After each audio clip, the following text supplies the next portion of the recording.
La historia del antiguo Egipto transcurre en una alternancia de reinos y períodos intermedios. Los primeros corresponden a fases caracterizadas por un fuerte poder central, los segundos a épocas de crisis y de fragmentación política.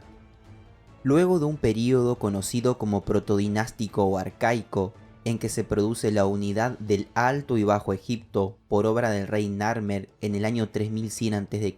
aproximadamente, y se consolida poco a poco un poder central basado en las dinastías, se distinguen un reino antiguo, un imperio medio y un imperio nuevo, interrumpidos por un primer y un segundo período intermedio. Durante el reino antiguo, que se extiende aproximadamente desde el 2680 hasta el 2200 a.C., el poder del faraón aparece consolidado e indiscutido. Su persona es objeto de una auténtica veneración. No es casual que esta sea la época de las grandes pirámides, hechas construir por faraones como Sócer, Keops, Kefren o Miserinos. Se creó un sistema bien organizado de gobernadores locales, que el poder central logra controlar y dirigir con gran autoridad. Numerosas campañas militares se llevaron adelante para controlar la región de Nubia, correspondiente al extremo sur del actual estado egipcio, y a Sudán, importante para el aprovisionamiento de oro y de otros bienes preciosos. Esta posición de fuerza del poder central disminuye con el primer período intermedio. Por razones que no conocemos, los gobernadores locales toman gradualmente el control y dan vida a pequeños estados autónomos que disgregan la unidad política de Egipto. Desórdenes sociales, inundaciones desastrosas y carestías cada vez más frecuentes testimonian que no existe más un poder central fuerte capaz de imponer y coordinar aquellas labores de masa que son necesarias para controlar las inundaciones del Nilo y acumular recursos en vista de carestías. Esta larga y grave crisis fue seguida de un período de renacimiento coincidente con el denominado Imperio Medio, que se extiende entre los años 2040 y 1730 a.C. aproximadamente. El personaje más relevante de esta época fue el faraón Sesostris III, que reconfiguró el poder de los gobernadores locales y retomó la política de expansión hacia Nubia. Su sucesor, Amenemhat III, da nuevo impulso a los trabajos en la región del Fayum que se habían empezado con anterioridad. Una amplia obra de canalización que permitió la adquisición de casi 10.000 nuevas hectáreas de tierra cultivable. El segundo período intermedio ve un nuevo debilitamiento del poder central y un empoderamiento de los gobernadores locales. Las revueltas fueron numerosas y en muchas zonas se propagó el bandidaje. La Nubia se proclamó autónoma, mientras grupos de personas semíticas, llamados Ixos según las fuentes egipcias, provenientes de Palestina, lograron establecerse en Egipto, sobre todo en la zona del Delta, dando vida a unidades políticas independientes. Durante su dominio, que duró casi un siglo, los Ixos introdujeron importantes novedades, como el uso de los carros de guerra y los caballos, desconocidos para los egipcios, y nuevas técnicas de trabajo con los metales.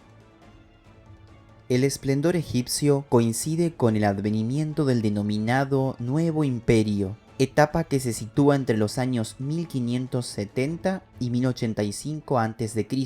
El faraón Amosis I logró detener el avance de los Ixos y reunificó el reino.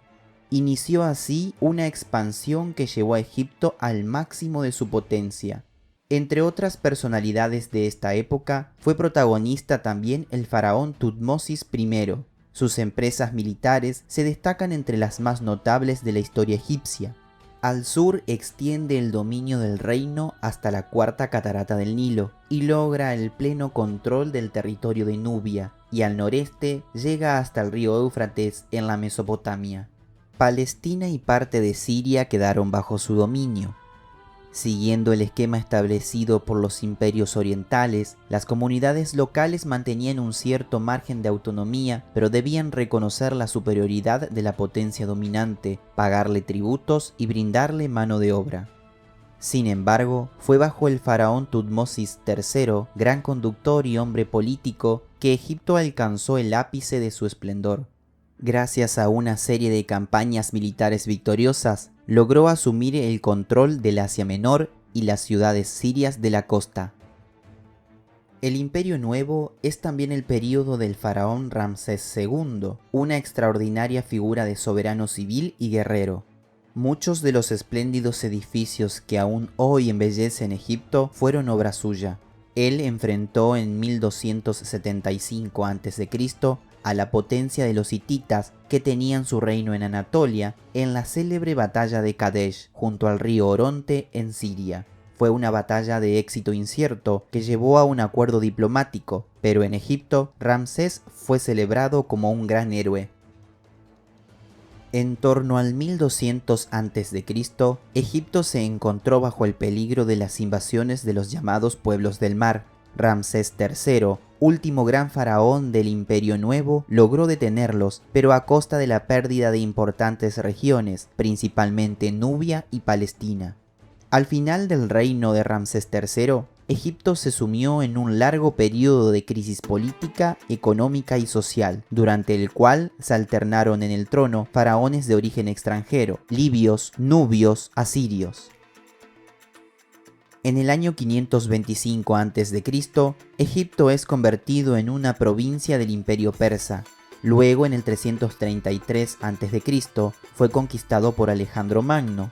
Finalmente, en el 31 a.C., se transformó en una provincia del naciente Imperio Romano. Bajo el dominio de los persas, los griegos y los romanos sucesivamente, la cultura egipcia continuó floreciendo, abriéndose a las influencias extranjeras, pero preservando la propia originalidad.